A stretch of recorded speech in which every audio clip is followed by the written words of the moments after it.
Okay. Hello. We're on line on stream. Hello. I'm just gonna quickly check if it still says sorry we're not here. Oh, there we go. Yes. Hello. Hi. I'm the Space Quest historian, waving my arms like an idiot. Really, I should stop doing that. I'm just looking at my own reflection in the in the stream window over here, and just going, why is that man directing air traffic? I don't know, but I am very happy, very excited to be joining the annual marathon stream to benefit AbleGamers. I hope they will ignore what is actually happening on screen and just be really glad that we are gathering donations for them. I see that we are up to $295. Holy shit. That's pretty good. We're doing That's splendidly. Good. Yeah. So this year, as you may know, we're playing our favorites of the year, our favorite adventure games, the Adventure Game Showcase, as it has now been dubbed.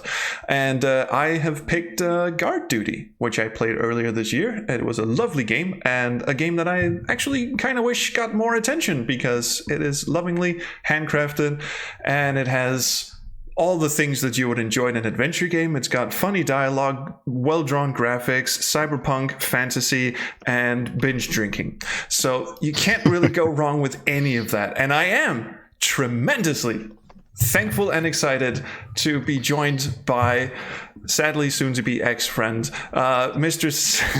Sick Chicken himself, Nathan Hamley. How you doing? Hey, I'm good. Thanks for having me on.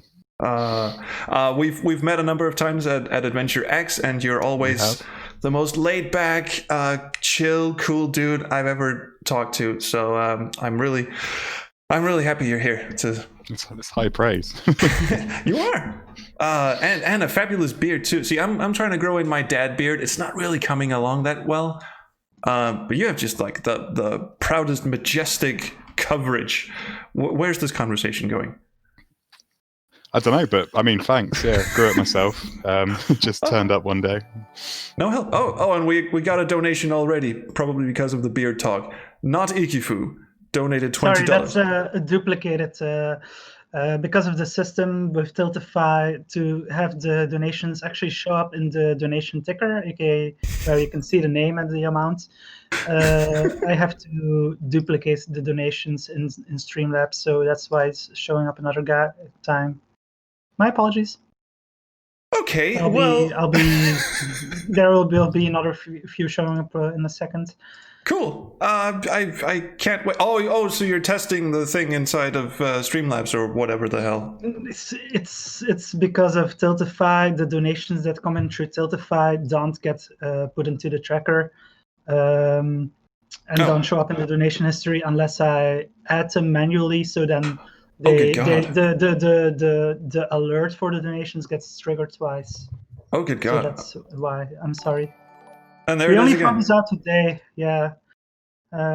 Between the borders, donated 100. Okay, so we're just gonna trust. Just ignore it. We're ignoring it. We're ignoring all donations from now on, kids. No, just check it. Okay, we've got a checklist. We got a little checklist to go through. Okay, so first of all, as I was saying, Guard Duty, a game that I played earlier. It's got everything. The Steam page for the game. Oh, here we go. Maybe I should just turn this thing off until until it actually starts taking in donations. Okay, so here we go. I actually don't have the Steam page open. I should have that. I seem to remember that the Steam page, it lets you enter this little description of the game, and I thought this is a very nice sort of teaser for the game.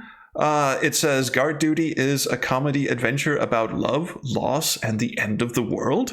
Experience an unforgettable story spanning across two radically different time periods. And that's pretty much all you get with the standard quick description on Steam. So I thought what I'd do is sort of expand upon this description and basically have our cozy AI friend enlighten us and sort of elaborate on what this description is. So here we go. This is what it generated. Guard Duty is a comedy adventure about love, loss, and the end of the world. Experience an unforgettable story spanning across two radically different time periods. Experience Will Hunting, the most beautiful man in the world and the owner of a lonely little shack. Walk the straight line between his world and her life. Eat delight in their friendship and care for the most fragile of creatures, animals. Breathe the air that they live in. See the smallest corner of their lives. Hee. Yes. So that would you say that was an accurate description, Nathan? Spot on. Yeah, it was beautiful. Absolutely. The most fragile of creatures, animals, and we also get to eat the light of their friendship. Yep. That's exactly what I was going for. I'm amazed that it caught on to that. But that was sort of like really subtle, story suggestions throughout the game. And yeah. Will Hunting, the most beautiful man in the world. Owner of a lonely little shack. So the reason why I put you through that is because we also have some donation incentives for this stream. And the donation incentive is, correct me if I'm wrong, Summer, but every $15 donations, we will generate some short fan fiction based on... It's every $20. $20. Yeah. $15 just gets me shouting at you. $20 will get you a fan fiction. For $20, we will accept the single sentence prompt. Sorry? What? $15 gets them entered for the Steam Key raffle at the end of this game.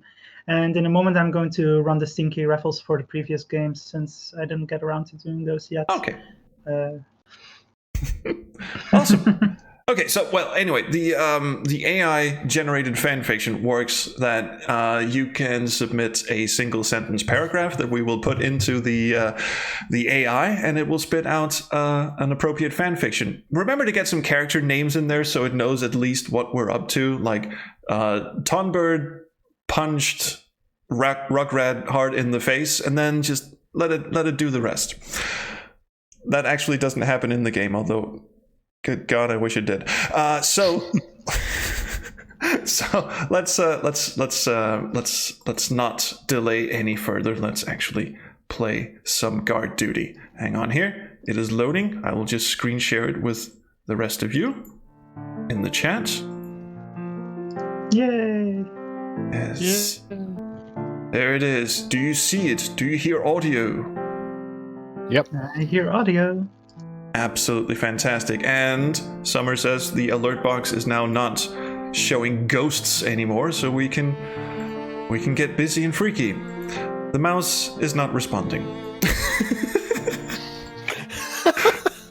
It's you kind of need that, don't you?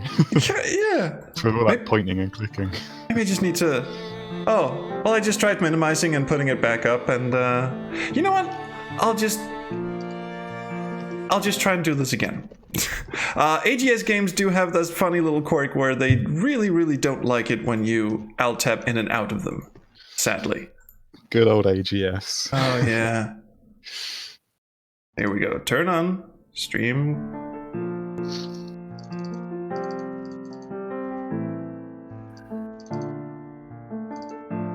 Dude. So, as you can see, the mouse cursor is now stuck in the middle of the screen, and no amount of clicking or prodding, maybe alt-tabbing in and out of the game. Yeah, there we go. There we go. Oh, crisis averted. Holy God. Okay, so you can... AGS really doesn't like sort of screen recording software and screen sharing software. It really does. So what did possess you to do this in AGS in the first place? I'd used the engine for years and years and years, and like had a load of friends in the community and stuff. Yeah. And when we started the game, it was just meant to be like a fun little free game, but we just spent so much time working on it that we ended up selling it. And yeah, we put so much time into making it in AGS. There's no going back. Oh, well, I as a person who only knows AGS scripting and not even a lot of that, what you guys got away with in AGS is really formidable. And I mean, I have a soft spot for AGS myself. So yeah, it is great. It's really good, especially for like pixel perfect low res stuff like this. Yeah, spot on. So in this fantasy epic, we start our story in 2074 with a fun little tautology there. When will the suffering end? This world was once a land with true love and harmony. This is the sort of conversation you want with the devil before the entire world blows up, right? Of course. So, as for the voices, how many characters in this game did you voice personally? Oh, too many. I don't know the number. Quite a lot, like 13 or 14. I didn't really have the funds to pay for loads of voice actors, and yeah, I promised voice acting in the Kickstarter like 2 years prior. I was like, I'll just record loads of them myself. So they're a variety of quality there. Some of them are all right, but some of them are a bit rough around the edges. Which is your personal favorite? Of the voices that I did, Yeah. or just in general. Okay. I'm not sure. There's an old man who's in the castle hallway. I like him because he's really easy to do and just a bit silly. Oh, we should definitely go and chat with him. But you do the voices of both protagonists. This lovely character we see here, and the devil romancer we saw earlier. Yep. Yeah, put on like a really cheesy action movie American voice for the other guy. How hard is that on the throat? Anyway, I'm just wondering because he's right down here all the time. Yeah, it's pretty tough, but I mean, I used to be in like a death metal band, so compared to that, everything's a breeze. Like, Oh, so you can do the whole fry screaming thing without the vocal cords getting all messed up. Yeah, I used to use the wrong technique for a long time, and then I kind of learned to fry scream, and then just ended up getting a bit fed up with it all. To be honest, it was a lot of work. Well, yeah. I mean, once you try and have a gig with a flu on and you have to do that voice, it's just. Yeah, it's tough. Also, you are probably the last person I would expect being in a death metal band. What with your calm and lovely demeanor. Yeah, I mean, what can I say? I was like an angsty, early 20-year-old. But yeah, I guess I let it all out, and now I'm chill. It's fine. I mean, I guess that's also the stereotype of metal fans and metal bands is like, oh, they must be so angry all the time. They're really not. They're very, very chill. Yeah, it's like a really nice community. It's crazy. Everyone's like really supportive and friendly. Because we've had some chats about stoner metal and like desert rock and that kind of stuff, and yeah, we had a little bonding session over that. How much did I drink last night? It feels really like good stuff. trying to escape through my eye sockets. I wonder what the king wants with me. This voice is like the closest to your normal speaking voice, just with a slight accent to it. Yeah, because there were so many lines for Tonbert, I wrote loads and loads of dialogue. I thought if I go with a voice that's somewhat similar to my own, then it hopefully won't be too like annoying listening to it throughout the whole game. He's delightful. Yeah, I think it's all right. We did like a local farmer sort of West Country voice, which a lot of people speak like round here.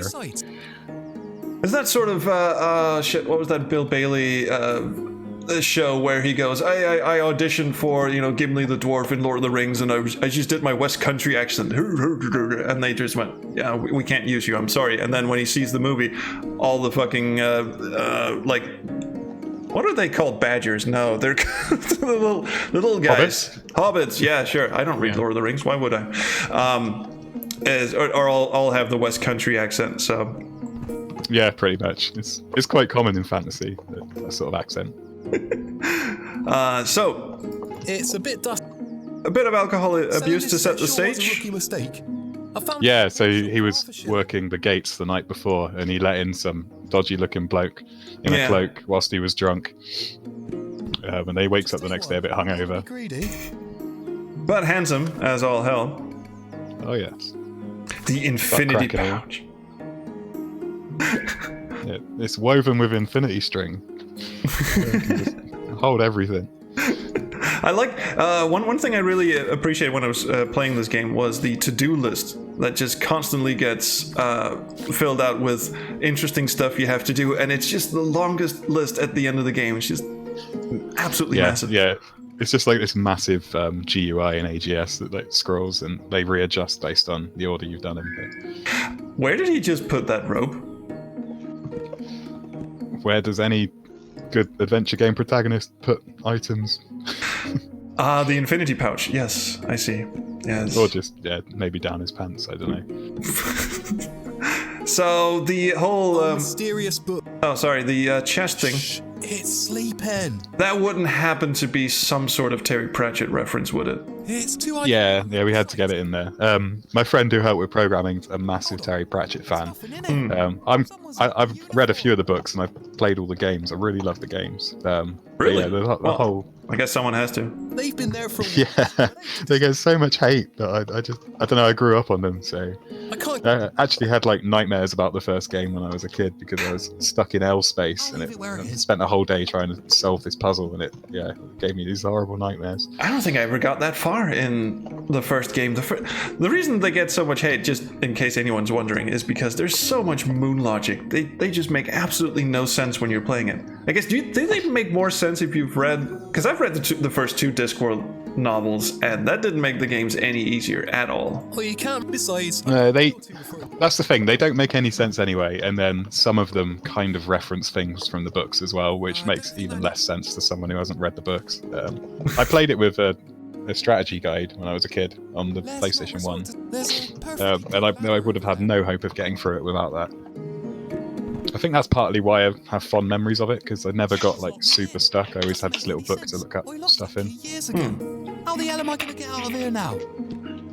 Nice bit of trigger checking. I was just about to fling myself out of the window, holding nothing but a rope, and he was just like, "Why would I do that?" To something first. Yeah, it's kind of the first room's sort of structured like a little tutorial. We try and make sure the player's done certain things before progressing. Don't tell Elf and Safety. Well, off we scoot. Now, let's just get this out of the way first. If anyone's noticing some similarities with the art style of ye olden days of AdventureSoft, that was the first thing that came to mind for me anyway. It's got a very British adventure games of the early and mid 90s feel to it. AdventureSoft and Revolution Software and, Beneath the Steel Sky, Lure of the Temptress, Simon the Sorcerer, that sort of thing. And it's just fucking gorgeous. Could you why go for this art style? No, thanks. I'm glad you liked it. I do, very much. When I was first doing the artwork for it, I was playing Lure of the Temptress for like inspiration and stuff. And yeah, I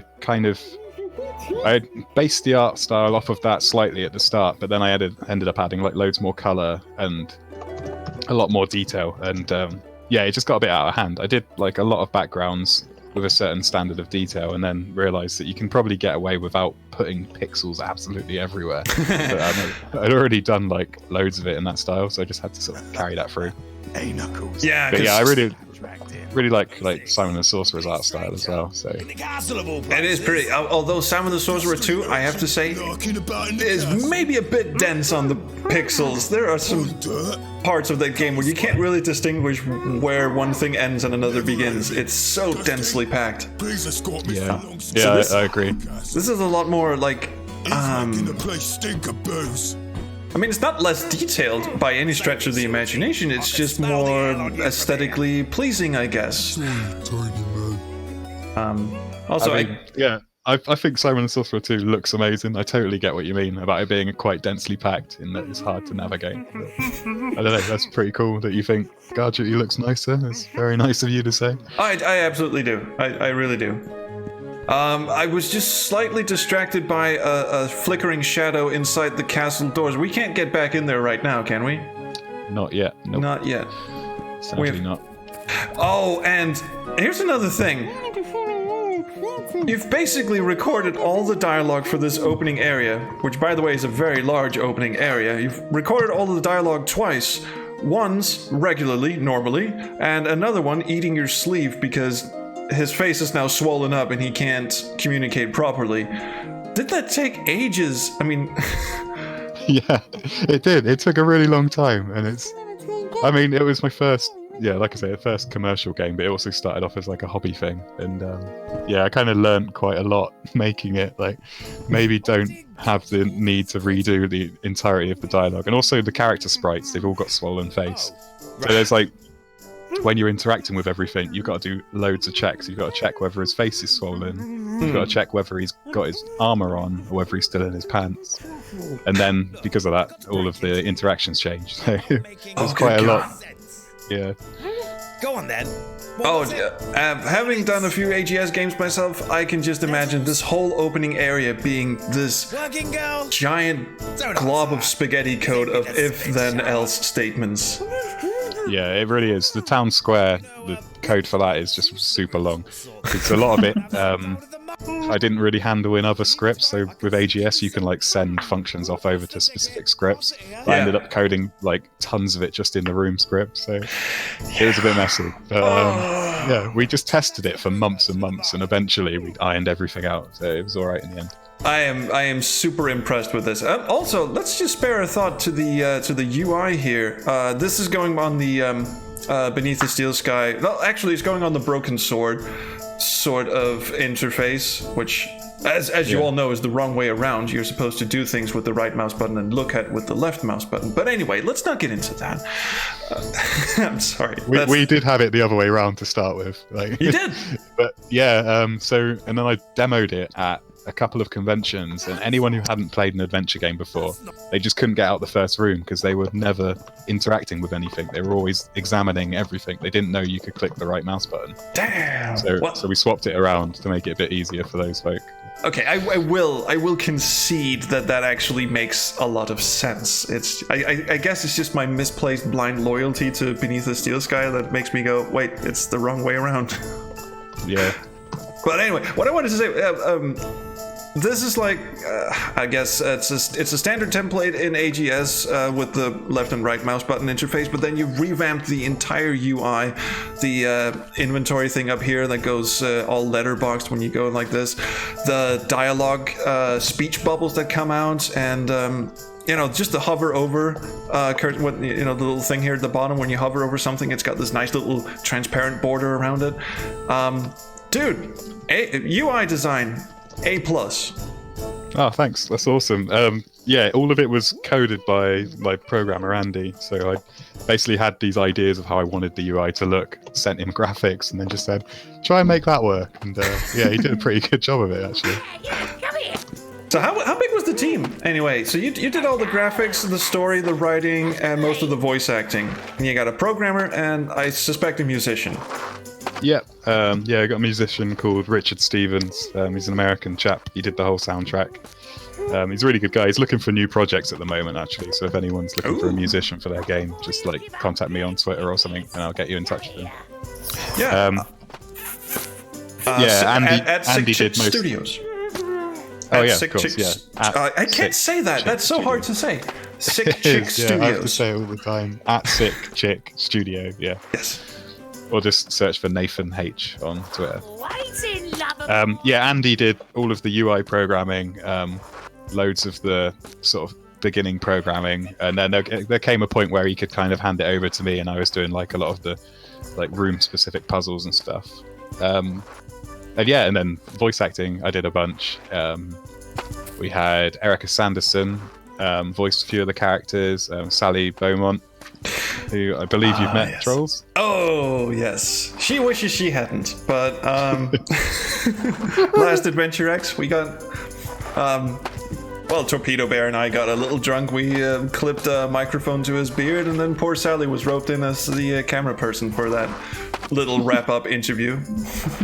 Nice. So there's also a guy called Adrian Vaughan, I'm not too sure how to pronounce his surname. He's Ye Old Shrimp Eyes on Twitter. He's an amazing voice actor as well. You might hear some of his stuff later on. I think this is Sally. Yep, is indeed. All right, mate. Come on, speak up. I'll take that nonsensical mumble as a no. I'm afraid we're all out of the boil remedy. Oh, that's a good accent she's putting on. Of course, With a rather large hat. if you are unaware of the genius that is Sally Beaumont, just play Charlotte Gore's I Fair Lady, the musical Adventure Jam game, where she sings a lovely tune about a lady putting on a puppet show and getting a bit too into it, and also being entirely oblivious to innuendo. Yeah, she's really good. She does a lot of voices in different adventure games. Yeah, and she sort of carved out her little niche in the adventure game community. Just every adventure game I've played in the past 2 years have had Sally Beaumont in it. Almost. There was one major exception, and that was when we did our Adventure Jam game this year. Brexit Man. We had her cast, and she had actually said yes to doing a voice in that game, and then she got cold feet because we told her to put on a German accent, and she wasn't comfortable with that. So we had an American do it instead. That's fair enough. I mean, if you know that you can't do the accent, then probably best just to hold off. Oh, she could do the accent. She was just very uncomfortable with the dialogue we'd written for her, which I totally understand. It was a mite bit weird of a British person, given some historical past conflicts and all that. Some of the dialogue was a bit weird. Let's not get into that. Question in the chat. Dan says, Nathan, any new projects in the work while I try to solve this horrendous puzzle? Yeah, there is. So I'm working on a sort of psychological horror thriller-y narrative game. I've not really shown much of it yet. I've been working like crazy on it, actually. I'm making some decent progress. A lot quicker than I ever did on guard duty. But yeah, I'm hoping to sort of announce that early next year, I think. I think he's lost the plot. So something to look out for. Like it. What's it like art style-wise? Same pixel art, lovely goodness? It's pixel art. It's We can't sell spice. I'm trying a bunch of new stuff in it. So it has pixel art cutscenes, and then some very low poly pixelated 3D for some free roamy exploration bits. So sort of you think of the old like build 3D engines like the Duke Nukem engine, Doom engine, similar to that sort of thing. Oh, good God. Is that like interactive stuff? Like you can walk around in 3D environments? Yep, that's the idea. It's like I say, still very early days yet. I keep sort of changing my mind with things, but yeah, I've made some pretty good progress with that at the moment. So. So like a Realms of the Haunting normality type thing? Yeah, I don't know if I've played that or heard of it. What is it? Sorry. Well, I'm sorry. It's like a mid-90s, very, very British, at least normality is, a very, very British sort of, you walk around in a 3D world solving puzzles in a sort of, 320 by 200 resolution kind of build engine-ish. But totally an adventure game. Okay, cool. Yeah, I guess similar then. Yeah, I'm basically trying to take all the things I like from point-and-click adventure games and apply them to a sort of narrative game that has that open-world 3D... I say open world, that sounds like it's going to be the next Skyrim. Not open world, but 3D environments to explore that you have like little interactions with, and then you'll talk to a character and it'll pop up like a big pixel art portrait of them. Nice. I can't wait. Yeah. Can I make a quick suggestion for the stream? The donation goal bar is overlapping the dialogue choices you have. Oh, it is, isn't it? So yeah, it maybe is. that's a good idea to move that donation goal bar to the right. Oh, let's just see if this entirely breaks the game. Hopefully it won't. Because it's sort of alt-tapping in and out. God, where can I put this gigantic fucking... Okay, I'm just going to put it in the center. You can make it a bit smaller, and in the bottom right would be okay, I think. Bottom right. You know what? I am not comfortable with covering up any of this lovely, lovely pixel art goodness, but I will, because this is very important. Well, now it shouldn't be overlapping with the dialogue choices as much anymore. So you can put it there on the left, just make it a bit smaller. Let's put it over here. I still want people to be able to read it. That should be okay. Okay. Here we go. Okay. And the mouse still works. Okay, everyone applaud. Yay! Okay, so I don't know how to pronounce this username, but in the chat there's a question. How did you come up with the name Tonbird for the protagonist?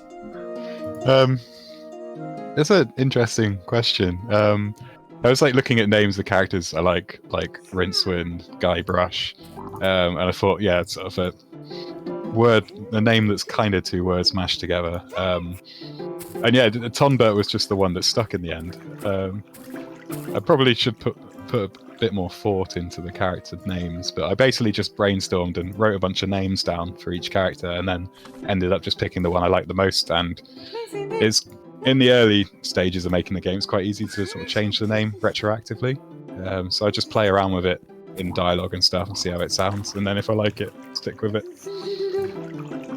That's pretty much how I name characters whenever I do a story too. I just think of the first name that comes up and just put it in. And seeing as this is a lighthearted, I wouldn't say comedy. Well, yeah, I guess it is a comedy game. It's got sort of a serious undertone to it, but it's mostly a comedy game. I don't know. Yeah. Am I painting myself into a corner here? Anyway. No, you're right. It's somewhat comedy, somewhat serious. So you can get away with some interesting names. And I said before we started the stream, I'm very sorry if I forget characters' names. And I asked Nathan, what was the name of the princess again? Quick, before we start, I'll look silly. And he said, Theremin. And I went, oh, good God, that's right. That is the most brilliant name for a princess ever. So how did that come around? Why is the princess named Theremin? So during what used to be part of the intro, but is actually played out a little bit later in the game now, there's a scene where she's playing guitar. I was like, oh, okay, so she's a musician. That's kind of part of her thing. One of her hobbies is a princess. She likes making music. And then I just thought of like the nicest sort of, I say the nicest sounding instrument. It's not necessarily the nicest sounding instrument, depending on how you think about it. But it's more like the nicest name, I think. So the name rolls off the tongue quite nicely. Yeah, we went with Theremin. So what? I'm sorry to change gears on us this quickly, but we just had a lovely cutscene of someone kissing a frog turned into a prince, and then apparently violent copulation occurs behind this black screen. Or what is this scene covering up? This black screen. Well, it's kind of, I would leave it to your imagination, but yeah, that's just something that probably wouldn't make it onto Steam if we kept it in there. Well then. Also, it saves me having to animate the characters running off screen if I do that. That's true. Well, some of the full screen animations kind of remind me of those full screen animations that Sam and Max did. The original LucasArts game. And they're absolutely brilliant. They're a little few and far between, and I would assume that's because they probably took up the longest time to draw and stuff and animate. Yeah, they took a fair old while. Most of them are kind of still images with like a little bit of animation rather than full animation. But yeah, kind of influenced by Sam and Max. Really? Oh, because they're brilliant. They're brilliant. I love that. Are they? I just have to ask the technical question. Does it? Is it playing like an OGV file, like a movie file, or is it in game, in engine? It's all in engine. Everything is done in engine. No kidding. Yeah, so stuff's like sort of, some of it's separated into layers, like a character will be its own object, and then the background's another object, and it animate them separately. Good God, man. Yeah. If the file size is probably quite a bit bigger than it needs to be because of stuff like that, but dear God, that is. I'm sorry if that for everyone who's watching this. Holy God! So you build a separate room, you import all of these gigantic animated sprites, and just hope the timing matches up. That's amazing. Yeah, for a lot of it, yeah. So the one with the kissing of the frog there, that's like an animated GUI, like user interface that pops up over the top. But like the intro and stuff, they're all just separate rooms. I would have loved to have been able to just edit it all in a video editor and import it, but I was worried about the compression on the video, and the pixel art's quite detailed. So yeah. I forget. What are we doing? What have we got? Oh yeah, so I think you can probably get something to sort out his face now. Oh, because I have loads and loads of money. Yeah. So let's go and throw money at these lovely people over here. So after some Medusa root, I see. There we go. Gotcha. That stuff ain't cheap. Yeah, he sounds familiar too. 10 gold coin. I wonder why. Oh yeah, good time to remind people that if you are enjoying the content unfolding before you, we also are taking prompts for some on-the-spot fan fictions. We will have our lovely in-house AI generate some fan fiction based on your prompt. Just give us a single sentence. Remember to include some character names or places in them, and if appropriate, what the AI spits out, we will read them out loud on the stream for your benefit. Trust me, it's slightly weird. So it'll be fun. We might even voice them. Well, we probably will voice them. If it gets the character names right, we might. Yeah. Dear God, oh, Can you do a narrator voice, like a Gary Owens kind of thing? I guess so. Yeah. I'll try. There, I thought I'd be stuck like that forever. Maybe folk will start taking me more seriously now. I gotta give props to the goopy animation of him just smearing that all over his face and then peeling it off like a mask. That was good Thanks. stuff. I like that one. That was fun to do. So we've almost got our uniform as well. 2 boots, trousers. Oh, we need the actual bit of armor. I can't remember who's got that. It's not the assassin just lying around, because he's just a joke, right? From one of those games I haven't played. Yeah, Assassin's Creed reference. Thank you, kind sir. That's it. You just hand him money. Yep, it's a nice thing to do. There's a chap at the gates who will have some new dialogue for you now that you cool. can speak to him properly. I should have the creator on all of my, gameplays and streams and such. They'd be over much faster. I didn't recognize you, Paul. How'd you? I mean, yeah, I've played this first bit so many times. Like, Need somebody's here oh, you can speed run this. yeah, I can speedrun it pretty fast. I think the game, the quickest I did the game in was like 2 hours and a quarter, which is pretty quick. So if the developer speed runs the game in a little over 2 hours, that means you actually have a pretty solid amount of content. Because for some reason, before the stream, my wife was looking up the game on the internet. She was just interested in what game I was playing, and we stumbled upon the AdventureGamers.com review. Now I normally don't condone visiting AdventureGamers.com for any reason, but What? I'm kidding. It's because it's a long story. Anyway, AdventureGamers.com, nice people. The review said that one of the minus points was that it was relatively short, and I was like, no, it wasn't.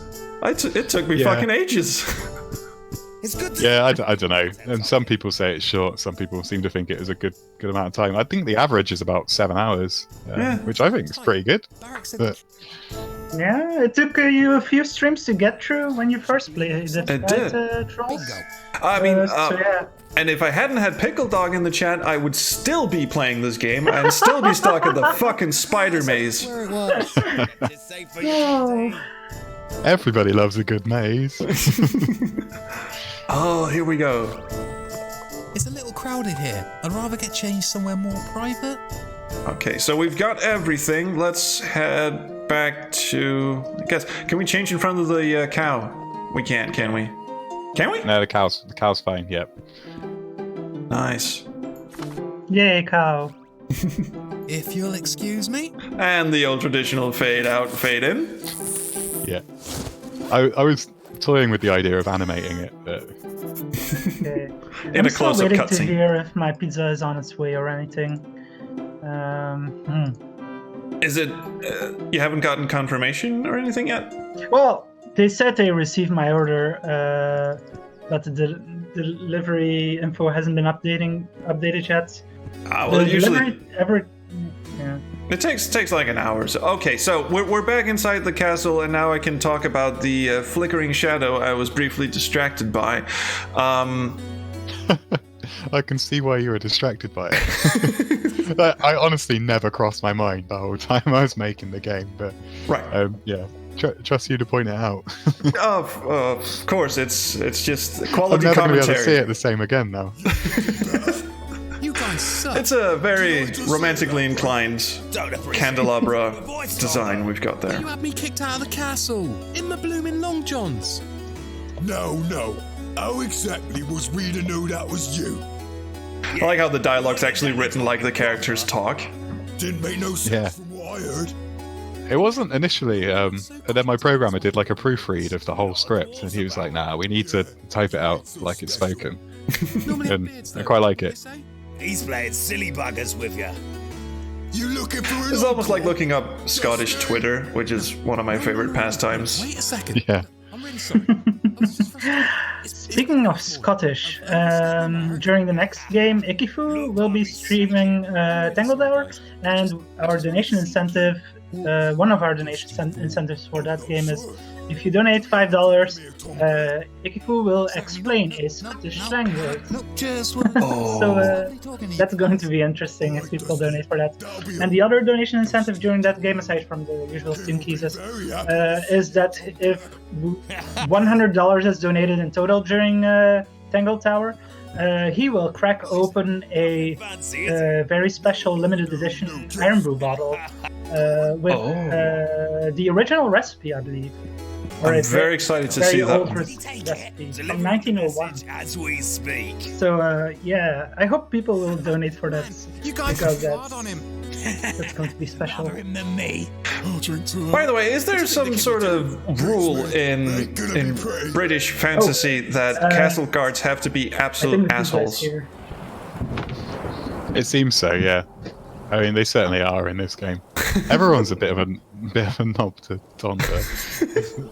Poor guy. Poor chap. There's like a few characters. I mean, it makes the characters that are nice to him really stand out, I think. Where have you been? Yeah. My apologies, sir. You see, I've had the worst. I do apologize if I'm skipping dialogue. As you say, there's quite a lot of it, and if we want to get anywhere in the game, we're sadly we're gonna have to skip it. But hey, we have $20. Guybrush would pick. He's sort of misunderstood the rules, but that's okay. We don't mind. We'll read aloud fan fiction for other games. That's fine.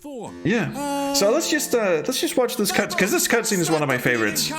The one where you've been playing this game for a while now, and you go, okay, it's a nice little Discworld-ish kind of adventure game, and then all of a sudden, He guarded the kingdom whilst most laid their head this is Sally too, isn't to it? carry his duties through ice. It's not actually. It's It's not? my programmer's wife.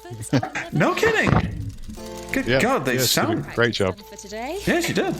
Oh, I'm sorry. Very sorry, Sally too. But again, I guess that's testament to the fact that Sally can sound like anyone. 4 days. Yeah. Oh no. Who is this strange man approaching me? I'm here to take. That is a terrible line to throw in front of anyone. But I'm but a poor The pizza is here, Oh, good God. orphan. Then I will take. and the guy didn't say anything but enjoy your pizza. But the look he gave was kind of like, what? Can you hold off for just a second opening it? We just want to finish the cutscene, Told you not to buy the cheap ones. and I will absolutely patch in the pizza cam. That's for this. Definitely something bad going on over there. Do you guys not hear that? And this wobbling and all of the stuff that's going on here, is that all in-game? Surprise. Yep. Yeah. It's all loads of different objects animated and stuff. Look on your face. Good fucking we- God. There are some like really massive views, like animation views in AGS for this Yeah. game. Got a bit out of hand. Good Lord. I also like the idea of a very diminutive and not very scary antagonist Yeah. with an oversized robe. Yeah. He's kind of like he's an apprentice, like mage who sort of dabbles in the black arts, dark arts. But the trouble is, he's actually rather good at it. Yeah. Yep. Read a big scary book and learnt a lot of stuff. Silence! I demand you take me beyond the scar. No. So that's your brief stint as a black metal vocalist, I take it? Ain't nothing stop me from doing my Yeah, definitely used some of my skills there. The guy on the cart isn't me. It's one of my friends who was Oh, really damn. excited about being in the game. Why'd you do that? And we skipped all of it. What's king? These fucking assholes. Yeah, stop talking, please. Oh, Parallax scrolling too. How could I? Okay, I am gushing, but we are playing our favorite games of the year, so of course there's gonna be gushing. If you're sick of that, you can just, I don't know, mute the audio or something. You're not gonna get much out of the stream then. I'm sorry, but oh dear God. Oh, that's not important now. I love the derpy look on her face. Yeah, I keep looking at it thinking I kind of want to redo that, but Fool's at gold. the same time, It's brilliant because it's morning sun. it's exactly what you would assume that the dude. This is how he envisions her. This totally derpy look on her face, like.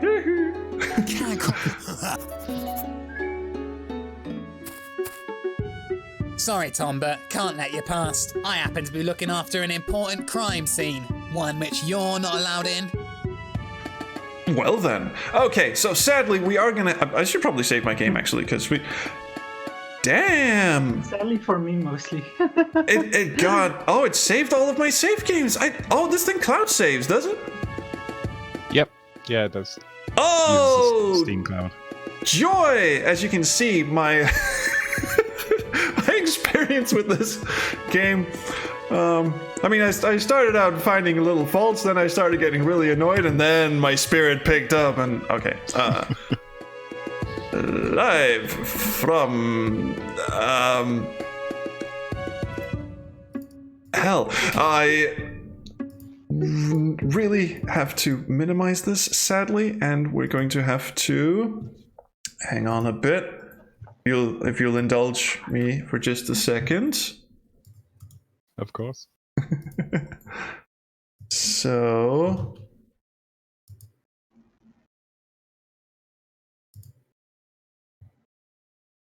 we can crop. Okay, I'm on stream apparently, I guess. Yes, you are. Yeah. Let's have a look at this pizza, shall we? Okay, so I'm opening the box. Yes, it's pizza unveiling time, everyone. Let me see if I can get it properly in shot. Oh, you guys get that little plastic thing in the middle. We don't get that. They just Yeah, it depends on the pizza place here. But, It actually doesn't. Let me bring it up closer. It doesn't actually look that bad. Well, the olives kind of look like cat droppings, but other than that, it looks. The barbecue sauce is kind of hidden under the cheese and pineapple and squid and olives. They tried their absolutely best. This is kind of the opposite of the kind of pizza I would normally order. Eat the pizza. Eat the. Yeah, I'm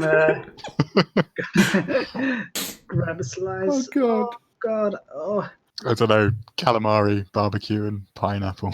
Yes. And olives. And olives. Let me just get Oh, it up close to the camera. Yes. Oh, that is some good autofocus going on there. Oh, that's a hearty bite.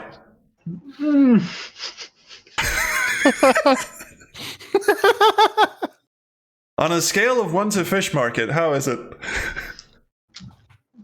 It's damn near close to fish market. Wow. Which part is the worst? It's not the worst pizza it could be, but it's so weird and I think actually the pineapple is clashing the most with everything else. I told you guys not to put pineapple on this fucking thing. Oh God, it's just I have to get another bite. Can we get like a texture appreciation, flavor-wise? How does it feel? The texture's okay. This is the first time I've heard someone say okay. It's really, really weird. Squid. The texture's okay. It's like eating a Goodyear tire. I like squid. You but do? It's just such a weird combination here. Are you going to save any slices in your fridge and then have family and friends come over and look at this fucking thing? Well, I could bring the leftovers to my family tomorrow. Do it. Oh God. Fantastic. Oh, Jay's in the chat. Came back just in time to watch. And if you are just joining us, what Summer is currently consuming live on camera is a pizza made entirely of hatred. And flour.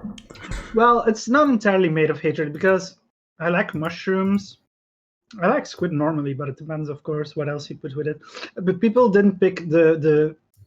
It could have been much worse, I think, but it's certainly very weird and just, oh god, not a real pleasant pizza experience, shall we say? So how hungry are you? Because I see you keep eating it. I am hungry, so I You're am hungry going to enough. keep eating it. Hungry enough to eat it. Okay, so this was that was the pizza cam. We can we can just put you down here in the corner. I'm actually not tasting the olive as much as I thought I would, so the olive isn't as bad as it could be. I did not think the pizza came through. It's kind of the combination of the barbecue and the pineapple and the squid. That combination is weird. Speaking of weird, guard duty just turned into a black screen. It does that. It's a good thing we saved. So let's just Alt tab out and back in again. Oh, I should have done that. Oh, sorry, I just closed the entire game. Oh well. I'm gonna pick a slice with more olives and more squid next. This one had a lot of pineapple. Why pineapple? I'm really, just honestly, I can do with the squid, and I can do with the barbecue sauce. Hey, have you got a minute? I can have pineapple and Hawaiian. Oh god! I just tasted something. Oh my god, that was weird. Oh. Did they hide some anchovies underneath the cheese? I think it was a piece of squid directly hitting my tongue. Oh, good. And it just didn't gel. Did it dance? Because, squid, if you pour soy sauce on it, it kind of does this little jig. No? I think it has to be fresh squid. It's that fresh. I wouldn't say I'm regretting this, but I'm seriously thinking about my life choices. It's all for AbleGamers.com. Remember, kids, in the chat watching, if you donate, it's for AbleGamers. She's eating this pizza because she cares. Did we get a $20 donation? I think we did. Donation. Sorry, that was Alexander. I have to. Oh, thanks. Aye. Just gonna have to. Okay, we'll just cross our fingers and hope this thing is. Alexander donated $20 and he said, Guybrush Threepwood picked up a gun in each hand. He was nervous because he had never done this before, but now was the time for action. So I'm sorry, you have to. Can I have to do it slower? Guybrush Threepwood picked up a gun. Let me copy paste it. Thank you. That's gonna. Or at least I'll have to put pizza down. Wait, maybe he posted it in the chat as well. I'm trying to copy paste it right now. Put it in the stream chat instead of the Discord chat. Okay, it's there. Thank you. Because otherwise, the lovely pizza cam gets all fucked up. As Summer hesitantly took a bite of the YAR pizza, fear overcame her as the thought of the pineapple might taint the taste of what was supposed to be a delicious food. We're gonna go with the original one here. It's such a weird combination. It just clashes in my mouth so badly. Like some parts, like moments are not bad, and then there are moments that are just like, oh, what is going on? Well, this is a big chunk of squid. This is what you came here for, folks. Phrases like that. This is a big chunk of squid. Donate to AbleGamers.com. I'm eating the squid, lad, literally. Okay, I am going to have to turn off the squid cam. I almost called it the squid cam for just a brief moment because I really this fan fiction. Nathan, are you up for reading this? Sadly, it's got nothing to do with guard duty, but I'll give it a go. I'm just posting it in the private Discord chat that we're in. Okay. Let me just. I'll just prepare myself, right? I have to get into the zone. Yeah, I have to. Yeah. Do the whole. All right. Guybrush Threepwood picked up a gun in each hand. He was nervous because he had never done this before, but now was the time for action. He picked up the gun, aimed it at the door, and prepared to shoot. He was so terrified he saw where he was going to shoot, so he immediately brought up his hand and pointed the gun back at the door. His son watched as he fired, racking his brain to figure out how to pull the trigger. Oh my god, that was the worst fucking thing I've ever done. Okay, that was pretty dark. What happened? I don't know. Was his son behind? No, he wasn't behind the door. He just shot a door for no reason whatsoever. Yeah. The AI went to a dark place for that one. Also, I didn't know Guybrush had a son, but you learned something new. Thank you. By the way, round of applause for Nathan Hamley and the amazing narration. Yay! Yay! Thank you. I have to re-enable the squid cam because the amount of enthusiasm pouring out of Summer right now. I think I've deduced that a pineapple is the worst part on this pizza. It just clashes. The texture is so weird, and the flavor just clashes with it all. I think you've suffered. Just in general, just super weird pizza, and just Look, I'm part. Why? Before I do that, I think you've deserved to pick off the pineapple pieces if you don't want. No. Hey, Hendrik, No. what's up with I'm a person of my word. I'm going to persevere. Alexander in the chat says, "You heard it here first. Pineapple is the worst. Scientific studies have proven." It's fine on Hawaiian. Everything all there, crying on the bathroom. It's not like Oh, the game got kind of dark as well. the whole kingdom was on fire. I saw the castle burn to the ground. By the way, I think one of the reasons why I really loved Guard Duty when I was playing it was because normally I'm not really big on fantasy. I'm not really big on Lord of the Rings, and Discworld is all right, I guess, but not really big on the whole fantasy kind of thing. But I am a sucker for alternate dimensions and nightmare visions and all of that shit. So when I first saw that's why the previous cutscene we saw was one of my favorites, because my god, it had everything. Well, if that is the case, how come the cinema... And then, not to spoil anything, but later on, suddenly synthwave happens. Yeah, it does. That was my synthwave phase. I think it was around the time Blade Runner 2049, is it? Yeah. Yeah, I never always get the number wrong, but yeah. Yes? The boys did spot some dodgy blokes. Yeah, there's Cyberpunk 2077, Blade Runner 2049. Yeah, probably other stuff too. What's the One Must Fall one? The old DOS beat 'em up game. One Must Fall 20, 40... 20-something. 20-something. Numbers. Numbers. Yeah. It's also interesting to note that we've gone through the same sort of musical phases. I had a big synthwave thing. Actually, I started out listening to synthesizer music, like the old synthesizer greatest compilations and stuff when I was a kid. I was a weird kid. We're talking grade school stuff. And then I graduated into punk rock, and then I graduated into metal, and then right back to synthwave. Yeah. I mean, I listen to a bit of everything at the moment, but yeah, I did listen to a lot of synthwave for a while. Loads of like Kavinsky and stuff like that. Perturbator? I don't know how you pronounce their name. He's really good. A little too much ducking for my tastes. When the bass drum hits, everything else quiets down. It's a little too much of that, but otherwise, really, really good stuff. Do you know VHS Glitch? Maybe. Rings a bell. Lovely stuff. Is that a YouTube channel itself? Or? Oh no, it's look him up on Bandcamp. He's got some good stuff. I think my body is actively rejecting this pizza. My stomach has just closed itself up and said no more. Well then, off to the fridge it goes. goes. I feel like it might come back up, to be honest. Oh dear God! No, have some iron brew. Put it in the fridge. Don't torture yourself on our account. Should I turn off the squid cam? Well, I don't know. People deserve to see my torture, I guess. I'm just gonna try to finish this slice, and then I'll see. All right. I mean, honestly, guys, this is happening for your benefit.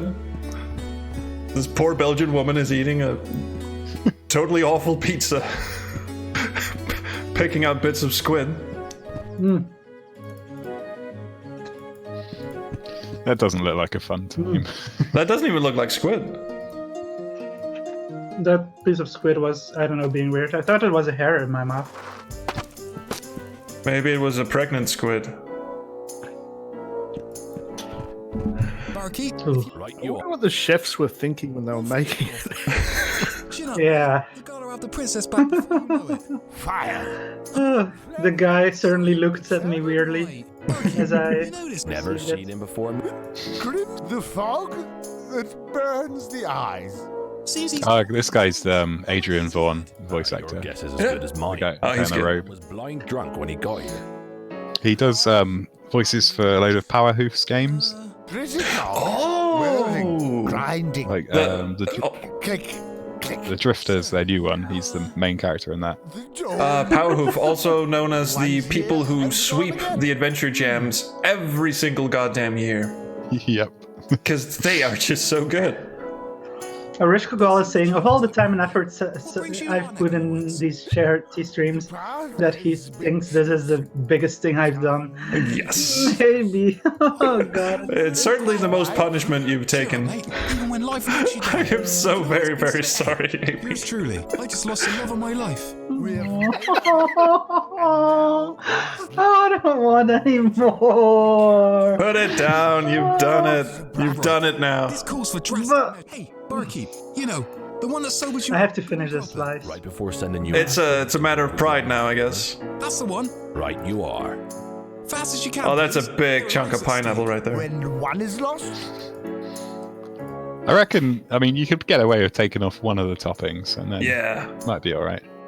Well, that was I suggested that, but no, it's a point of pride. Apparently, it's just some Belgian pride. They have to have something, right? So I guess we eat the pizza toppings we're given. That's fair. I guess. About this pointy stick here. Oh, I'm gonna steal this dude's stick. Can I have it? I try to collect as many things as possible to put in my sack here. It's woven with. I just want to be a person of my word and deliver what I promise. Can't be too prepared. only the I'm And if saluting that you. means I have to suffer, then I'll suffer. I'll turn off the squid cam when the hiccups begin. When the barfing is about to commence. Let's see what's. It wouldn't surprise me, honestly, if some of it There's a came mashed back up. hanky. Oh, a donation tickled in. Definitely not Ikifu. Oh, sorry. I think Wait. this is the key. Hang Laverne on. held. There's another prompt. Oh, Yes, good God. bloody God. Nice. Nice. Okay, let's save again. And I'll copy paste it in chat in just a sec. thank you. If your blurred vision can. No. I'm not quite that far gone yet, but It's coming. That is the magic of squid. Laverne held the Molotov cocktail in her hand, ready to eat. Ready to eat. Right? Eat. Molotov. Oh, yeet. Yeah, in her hand, ready to yeet. Copy paste it in Yep. chat.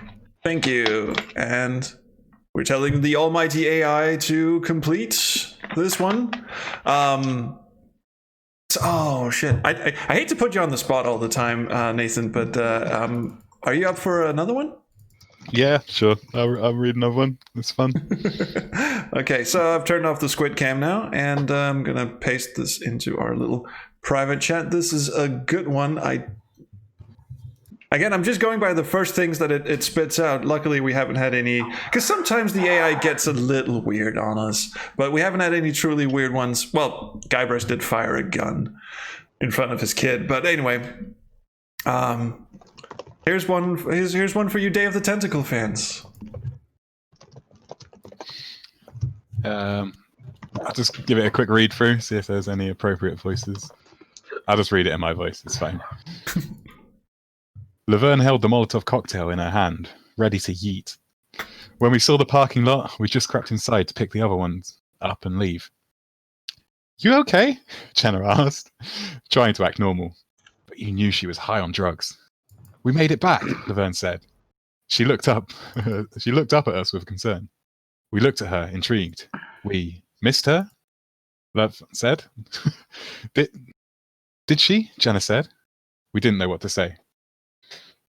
And that was quite. I mumbled a lot, but I got to the end. That was an interesting sort of lead up to something that never really got anywhere. And I also like the abbreviation of Laverne just became Lave, Lave. Yeah, that threw me off. It's like, is there a character that I'd forgotten about? Nah, it's just Laverne. But anyway, that's thank you so much. Definitely not Ikifu for the donation. Some Day of the Tentacle fanfiction. I didn't know Laverne was that interested in fire, but Barkeep, don't take. I'll leave it be. Oh, someone in the chat actually says, hey, it looks like Guybrush and LeChuck are chatting in the bottom right corner of guard duty here, and well, that cannot be, obviously, right? Like, certainly could not ever happen. Always for you. Of course not. No. Definitely not an adventure game reference in an indie adventure game. Absolutely that not. Never happens. That would just be so beneath us all, really. What's your point? Have you got the book in your inventory yet, Charles? Because it's not. if not, you'll need to just spam through conversation with the guy in the blue robe. It was nice. Oh, does he have my key? Samson. I'm sorry, not the key, the book. There's like an evil book thing that he gives you. I'm just gonna roll through all of this. I thought you meant the book that was in Tonbird's on top of his dresser. Talk to me. Oh yeah, I guess that's kind of a red herring, but you. What's the deal? It's the thing with making adventure game backgrounds. You want to fill them with loads of details, but then you realise later on that everyone just wants to pick up all of the things you put in there. I mean, there's a fine balance between leaving interesting items around for people to just look at world building stuff, and then discouraging them from actually going, okay, this is a necessary item, I really must remember this and come back to it. Like, that balance between this is an important item and this is background, it's nice to have and it gives some interesting lore, but it's really just background. I was hoping I could make. Alas, maybe. Yeah, and also generally with adventure games, you want to have a description for everything you click on. So you got to think about that before you start just drawing. Oh, speaking of things that you start drawing, and also a community thing, really. I remember when this game was still in development, someone on you posted a screenshot of this bar area, and someone on Twitter said, "Hey, can you pet the dog?" And your response back was, "Give me a moment." And then 30 minutes later, you posted a GIF or GIF of Tonbird petting the dog. Yep, it had to be done, really.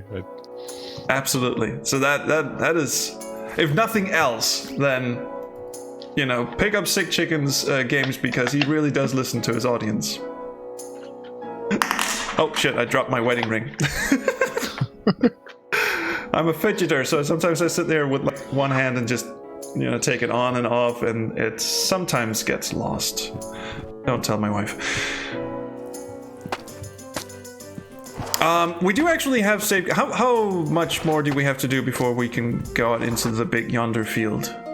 How far are we? A few bits. There's still a fair, not loads, but yeah. If you go back into the castle, and then back up to the bedroom, and there's some stuff in the library. Oh yeah, that's the whole bit in the library as well. And we need to get something notarized from the clerk here. I remember that. Yep. Smile Guy says, sounds like a very nasty conversation starter. Oops, I dropped my wedding ring. I would never. Your Discord screen share isn't on. Is not on? Yeah. Oh, Jesus, I'm sorry. Let's see. Ugh. I feel like I ate a brick and I'm burping a lot, and this might come back up. Oh, good God, I'm so sorry. Well, you did your absolute best. I ate nearly half of that pizza. Oh, good God. You ate it fast, too. Yeah, I click always on the eat pizza fast. Yeah. There's been enough vertical game. Well, I eat fast in general. Ah, yeah, he has to look out the window and then use the creepy book. What do you want me to do? Oh, well, you have to look at the creepy book. Yeah, here we go. I think you use it on the window itself, I think. Oh, there we go. Looks strangely familiar, like I've seen it 100 times before. Oh yeah, we were getting a bit ahead of ourselves. Now, I might be wrong. Only. Oh, right, yeah. And he's like staring out of his window as he says, maybe I should go have a look at my window. I've never tried looking at the book whilst you're already looking out the window, so I hope it doesn't like break the game. Oh no, it's fine. They're mountains, and that's the lake. I knew I'd seen them somewhere before. It's a map of the wildlands. If I had any idea what this all meant, I could probably say further. That's a very heroic way of putting it. I have no idea what I'm doing. It's a library card. What are the chances? I need to find out what these symbols mean. Maybe there's a way to get this translated. So the only reason why I really wanted to get to the next... Oh, we got a donation. Definitely not Ikifu. Sorry, those are just me entering into the cool. donation tracker. I should really move the donation box, because it is... The alert, yeah. And where'd it go? Oh, the alert box. Here it is. It was being obscured by the goal. Yes. And now we will see if this is something. It did not break the game. Cool. I just want to quickly point out that the reason why the game occasionally breaks and something has nothing to do with Sick Chicken Studios' programming prowess. That is simply a... Oh, Red Star donated $20. Thank you very much, Red Star. That actually... Thank you very much, Red Star. That entitles you to a fanfiction reading.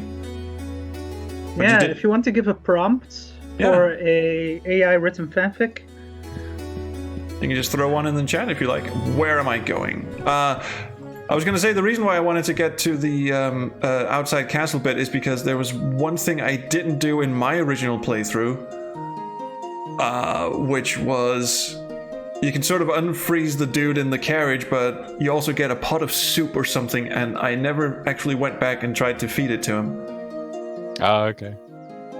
We might be able to get that far. I think you need to go to the library at the moment. Which one? Which is in the castle. Which is inside the castle. Okay, what am I doing? We could also start, since it has saved my cloud saves, we could also, just for, just near the end of it or something, just go on a little spelunky trip down memory lane and have a look at some of the lovely later scenes in the game. Yeah, that'd be cool. Hopefully the saves still work. There's been updates since, but I don't know if any of them have broken the saves. AGS is like really weird with updates, breaking save files. Yes, it is. We shouldn't. Another reason why I'm using Unity now, but good old AGS. It was not meant for... There's like clever ways around it to not break save files, and smart people like Dave Gilbert and Francisco, they sort of prepare for it ahead of time, but I didn't know how to do that. I wouldn't know the first thing. For the longest time, I thought all my save games were broken, because when you test a game inside of AGS, it doesn't save the games. At least it didn't on my machine. So I just thought the save games were broken. Yeah, it saves them in a really weird folder as well. Yes, it does. It takes a while to find. I always have to look up where it is each time I want to find them. Oh, I remember this room. Yeah, if you talk to him, you'll be able to get rid of him. He looks... Why is he not doing it?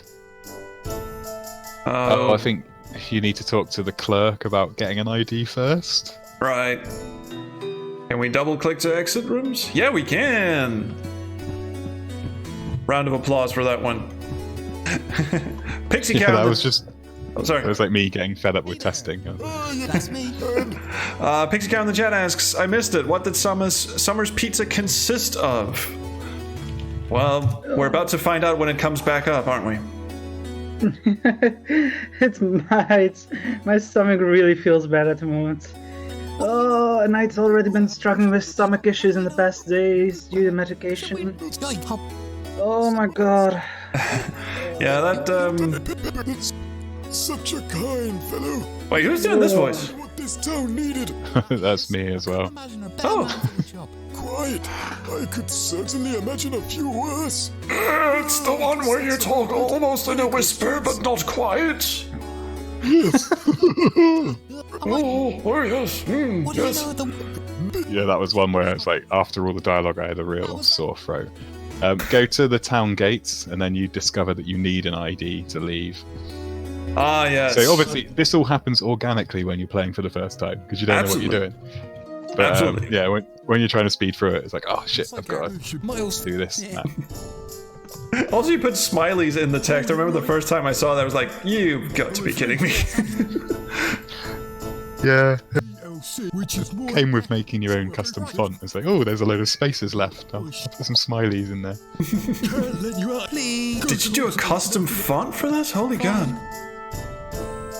I Yeah, didn't know that. yeah, it's silly, really. I could have just used someone else's one. But... Really nice, though. And also the DLC, Death Liability Certificate. That's me. Yeah, death liability contract. Oh, contract, sorry. Oh, you see it on if you accept us. Oh, we got a... Oh, that's Red Star's donation again. Yeah, sorry, that's another double. Yep. Drat. Here we go. So, what's our 50 waiting list? Sure. That was a good delivery. Suddenly is. Waiting list? Yeah, the neighbours must have thought I was mad, like when I was recording all the voices. Just shouting in various dodgy accents. Sorry. Oh, that's some things. Your ID card doesn't have a photo. That should be the trigger. Here we go. Yep.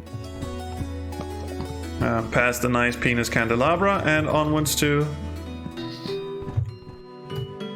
There's a study. Just gotta find a way over there. That's weird. Like you can't double click on the study. Were you thinking of putting a maze in here, or?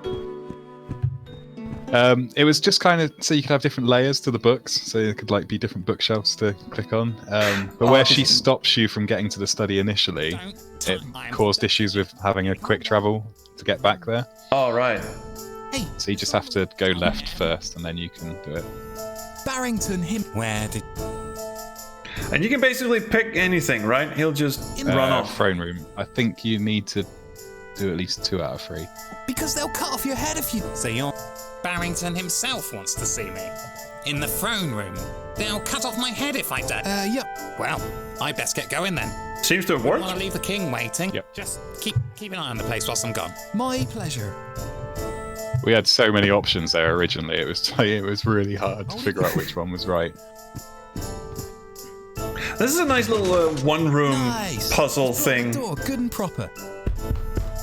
Not that I'm terribly fond of escape the room situations, but this one is actually pretty good. It's not the typical, find the little pixely hotspot that gives you the 6-digit combination to the floor save that all that pile of shit. Escape the bathroom. Yeah, it's fun to design. It's nice to have like a little area where you kind of stop the player for a bit, and everything to solve the puzzle is in the room itself. Yeah.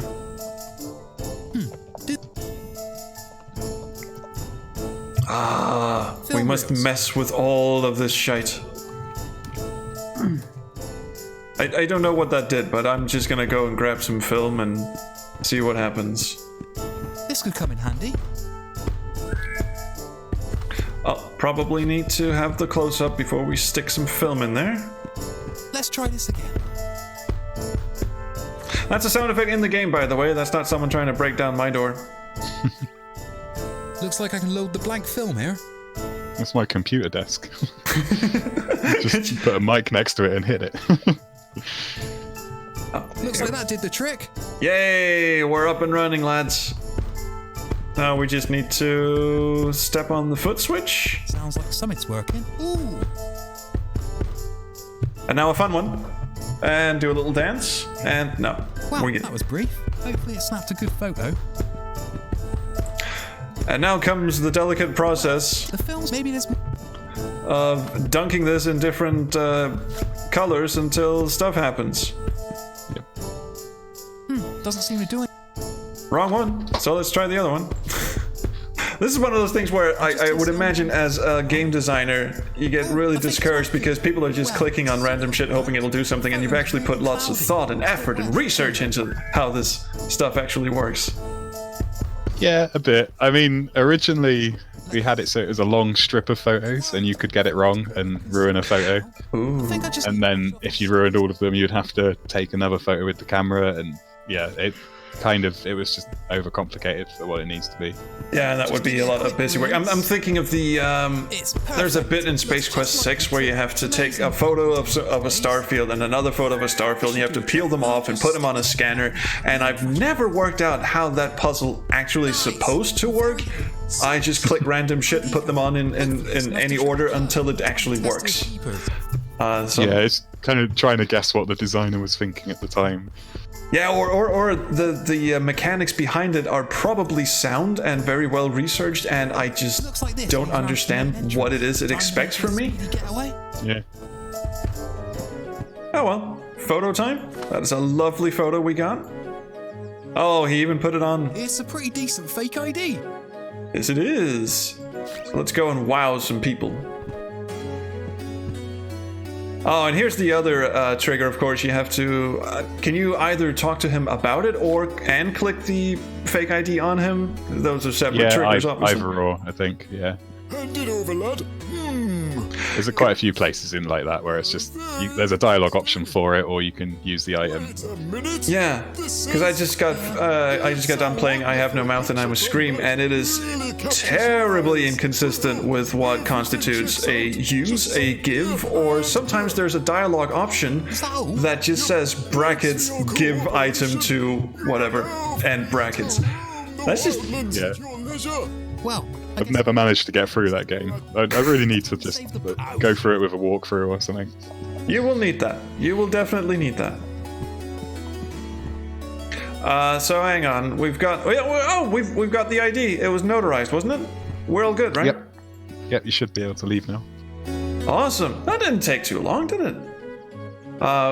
We've got 20 minutes left of the stream. Okay, it might have taken a bit longer than I thought. It's quite a long intro. But... It's a good one. I'm having fun. I hope everyone else is. Oh, do I need to show them the... Yeah, I need to show them the DLC. Here. DLC? Yes, the death liability contract. Just try to come back and... Alright. You can explore the rest of the kingdom if you have the DLC. I'm not sure which is my favorite joke in this game, but that's one of them, at the very least. I liked it. It made me chuckle when I thought of it. There's quite a lot of jokes in there that are just my own personal humour, which not a lot of people get really, but I'm glad some of them are appreciated. We simply must go and have a chat with another giant phallic creature. Jeez, you all right down there? Oh dear God, this bit, when I saw this for the first time, I was gonna go, okay, this room must be an absolute spaghetti code with the different camera scrolling movements, like when the cursor goes a certain part of the screen, then the screen scrolls down and then goes back up. I could never get that, detached camera thing in AGS to work. So I am above amazed by this scene. Yeah, it took quite a lot of testing to get it to feel right. Because there's another camera that pans down to the bottom right as well later on. But yeah, it's essentially switching characters to a character that doesn't have any images for his views. I got this. Oh, hang on! Why did that never even occur to me? That's so simple. I was thinking there's like this AGS command that's like detach camera, and then you can independently move the camera around, and I could never get that to work, and Grundislav tried to help me with it, and it didn't work anyway. I thought you used that, but no, it's just switching to an invisible character. Yep. Dear God. That's...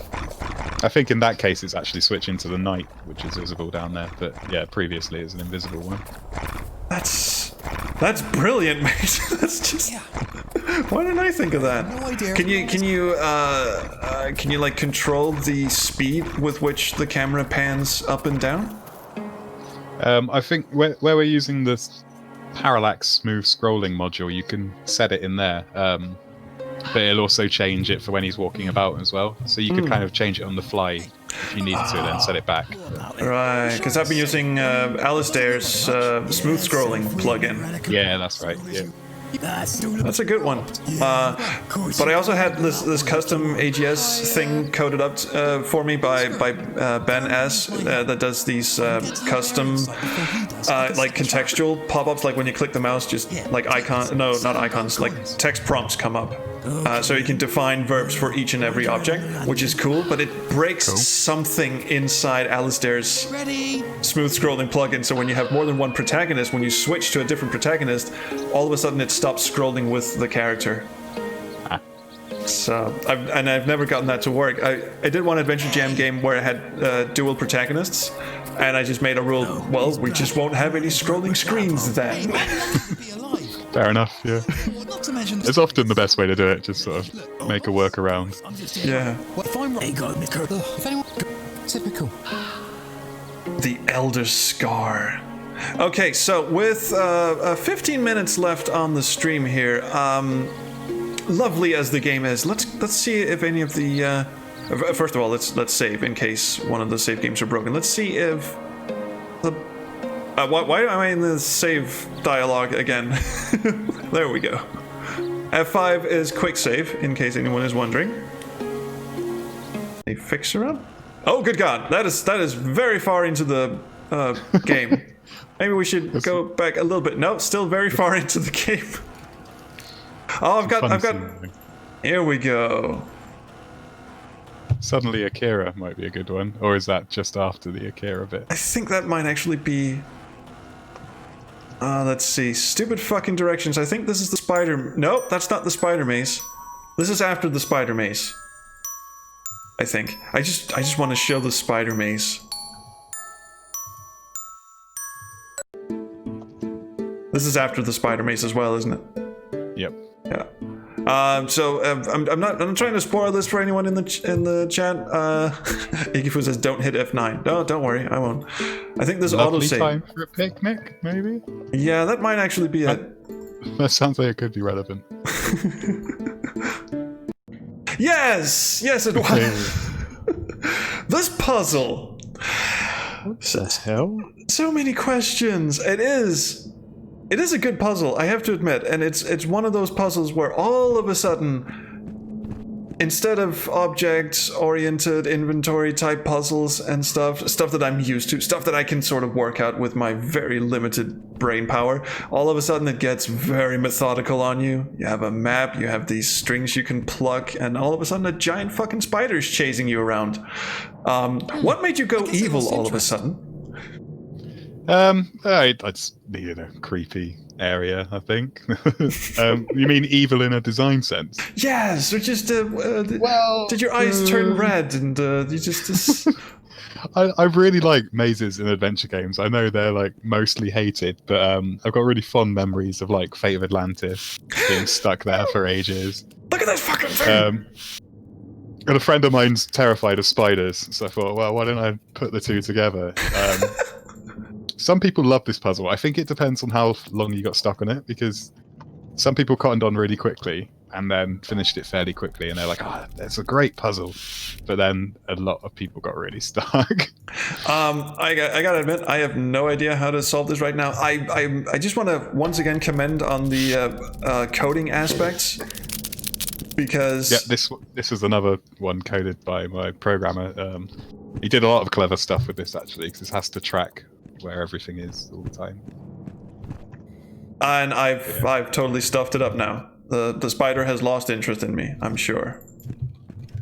So the little spiders on the screen actually give you kind of a hint of where to go sometimes. There's like a secret exit on one of the backgrounds that makes it a bit easier as well. But yeah, it's a maze. But we added a mini-map, it makes it a bit easier. Oh yeah, the tough part about this is not the maze in itself, it is that you see the little grid in the bottom right corner, but there aren't exits on every side. See here, you're supposed to be able to go right, but there are vines in the way, so they're blocking your path there. I'm not going to sit here and go through the entire maze, but you said the tiny little spiders give you a hint? That's something. Yeah, if you go left twice now, so there's some spiders walk off to the left there. Oh, so they're sort of concentrated in the left side of the screen. So that takes you to the top right of the mini-map. Ah. And then you can go down twice. Because the spider follows you for 2 screens. So you always have to, the second screen you go on always has to have a web on it so you can get his attention again. Ah. It's a very lazy spider, isn't it? All things considered. Go left, I think, yeah, because the guy's pointing left. And then down, because the guy's pointing down. Oh, clever. So there is logic behind it. It's just there is. Now, when I played this, my mate Pickle Dog had to basically solve the puzzle for me, and what he did was just basically map out where all the secret, you know, entrances and exits, or just all the exits, you know, you teleport around the screen. And that is a nice... I'm actually glad we did that, because that is a nice bit of really gooey animation. Yeah. Ah, a big old sack of corrosive venom. Highly corrosive spider venom. How is he carrying this around? Not sure, really. Adventure game logic. As much as I want to get out, not to mention he's lucky for it. So okay, let's fast forward a bit, and I just want to show what happens once once this game shifts into an entirely different gear. Tickle the big guy's nuts. No, sorry, we don't want to do that just yet. Through yonder door, that must be right before. Yeah, here we go.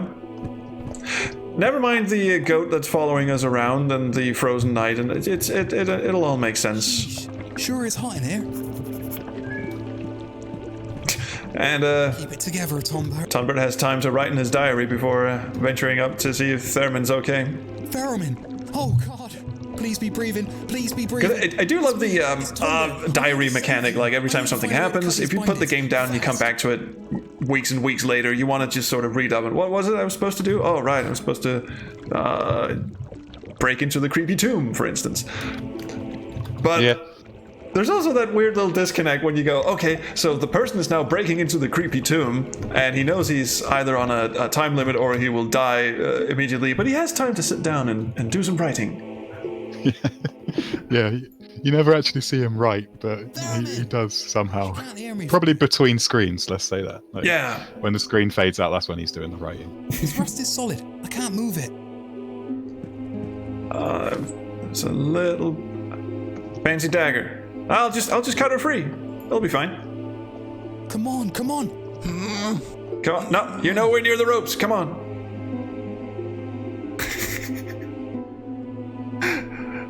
This blade is so blunt.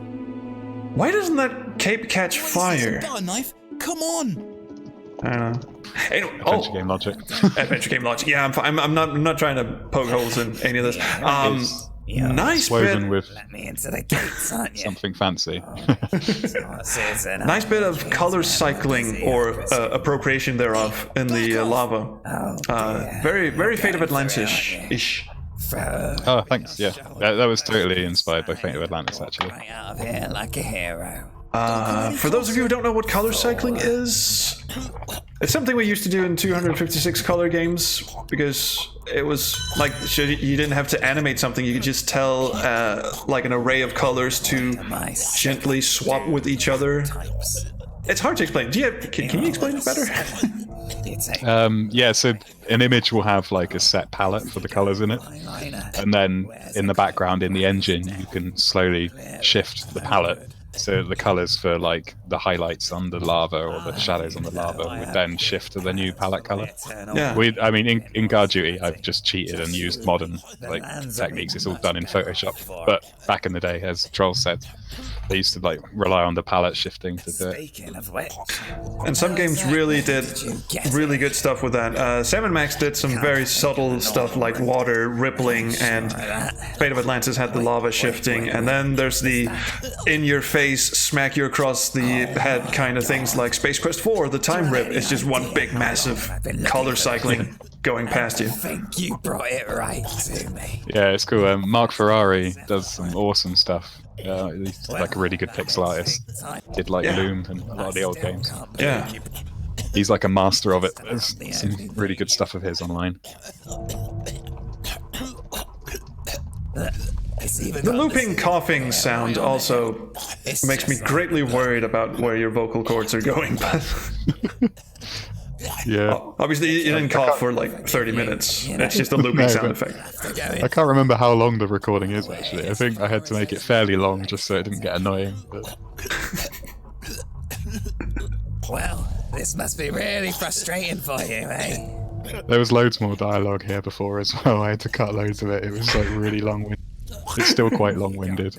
I like how absolutely, utterly sure of himself this dude is, and also very self-ironic. Hi, I'm a short guy. I've got a big cape, and I'm very evil. Hardy har, but you know what? Guy's gotta make a living. Yep. This must be really hard for you to watch. Destroy the world in the process. Tell anyone if you close your eyes. Well, this got dark in a hurry, didn't it? Demos, das. Come to me. That's a Slayer song, isn't it? No. Could well be.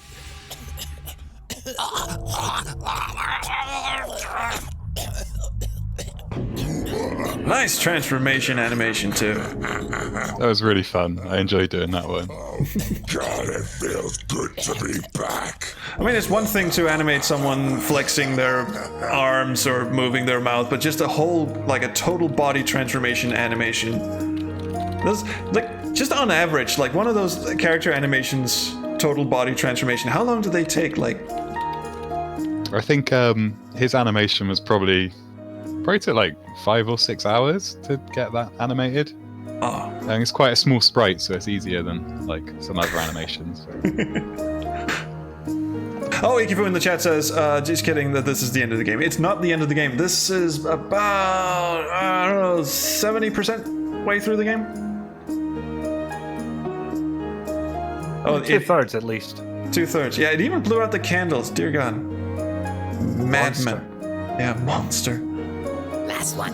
Hi. Out of mad. In the gates. Seems it was following us. These meat bags ain't so smart. So much spirit for such a pathetic sack of meat and bones.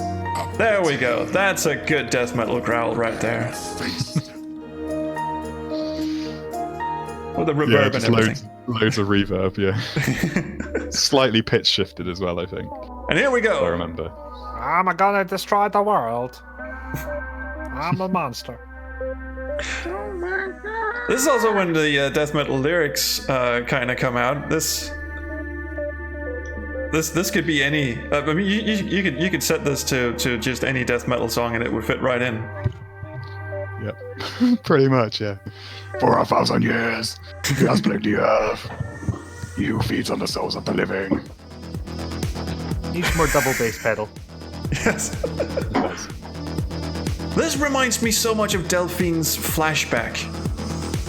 Yeah, that's cool. I love the cutscenes in flashback.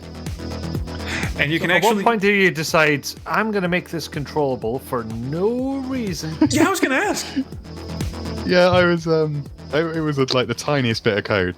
I just made the character follow the mouse, and if it gets to a certain side of the screen, just don't follow anymore.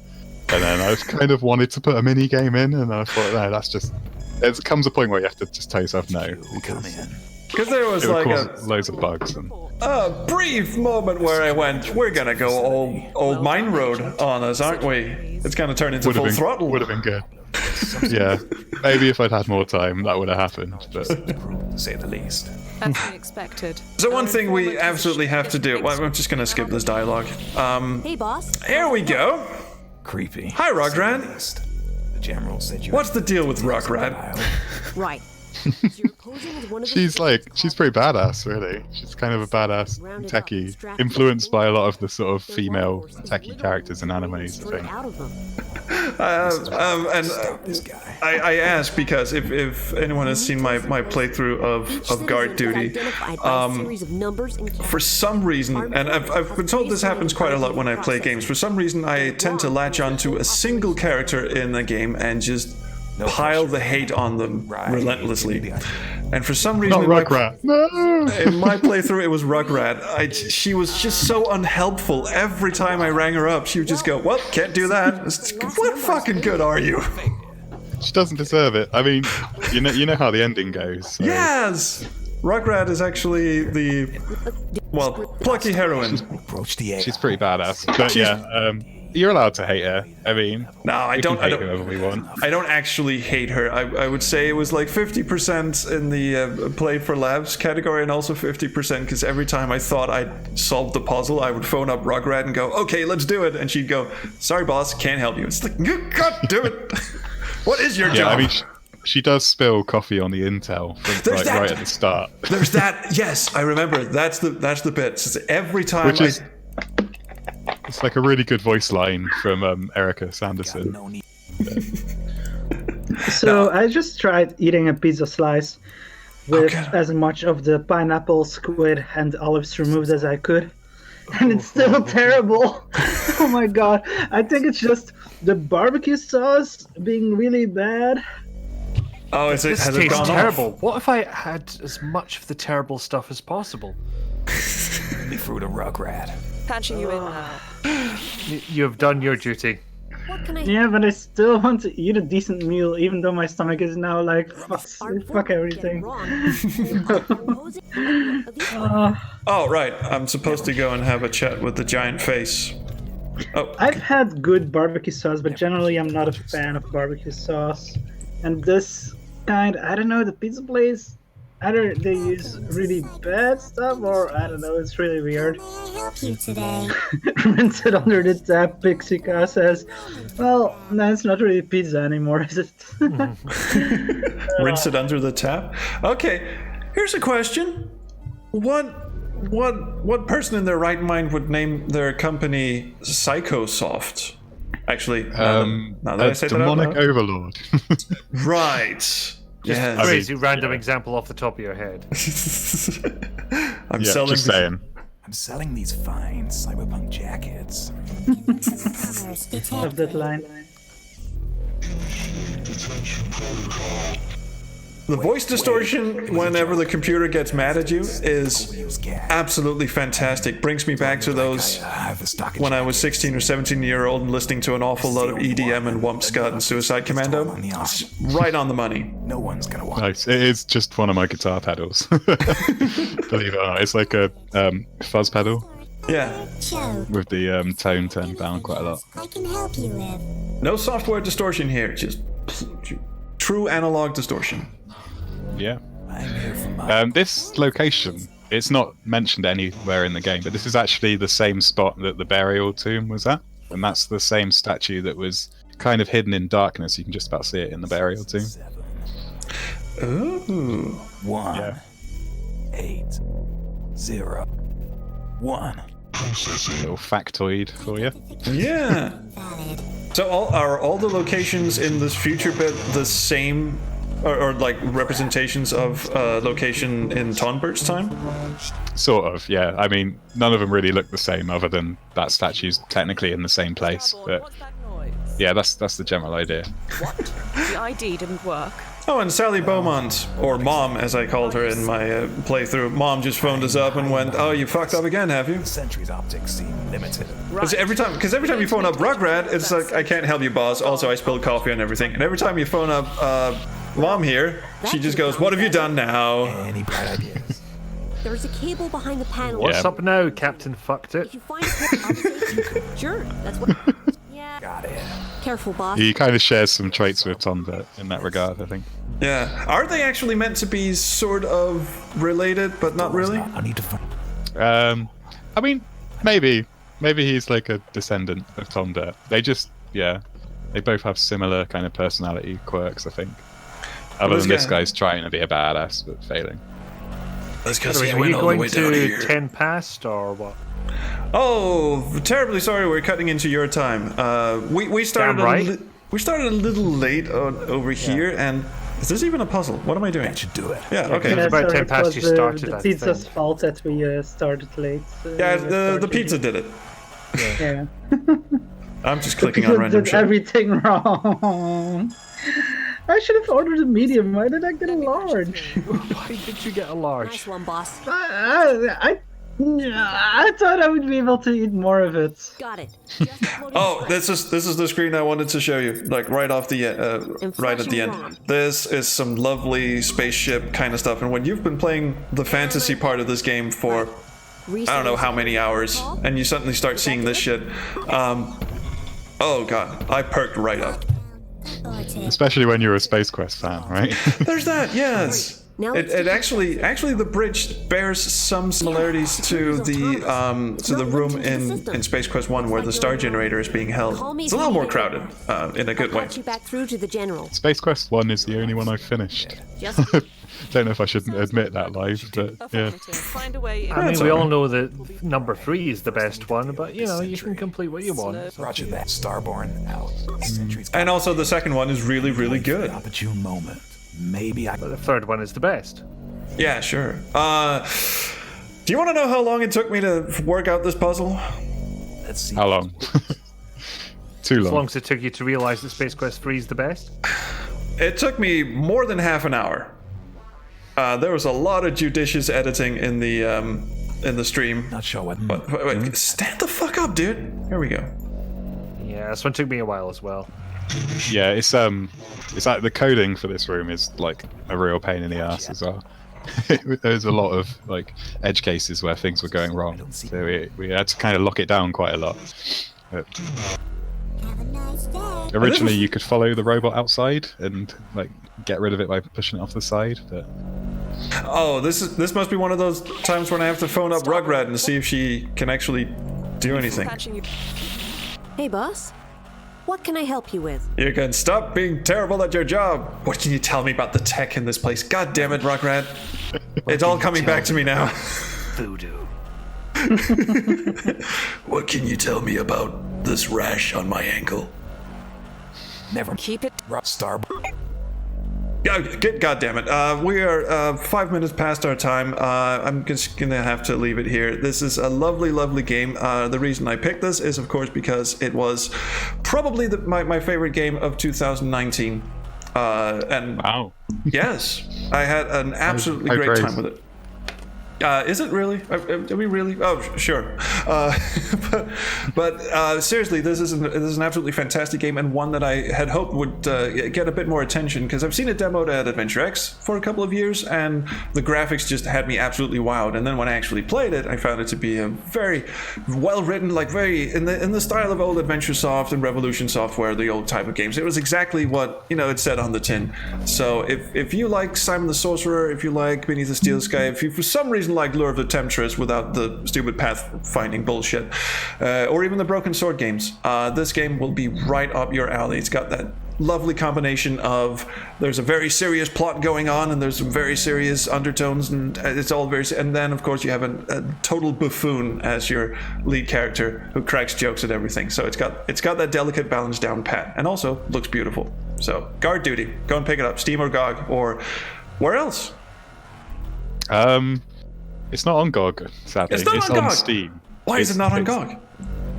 They didn't accept it. I don't know why. God.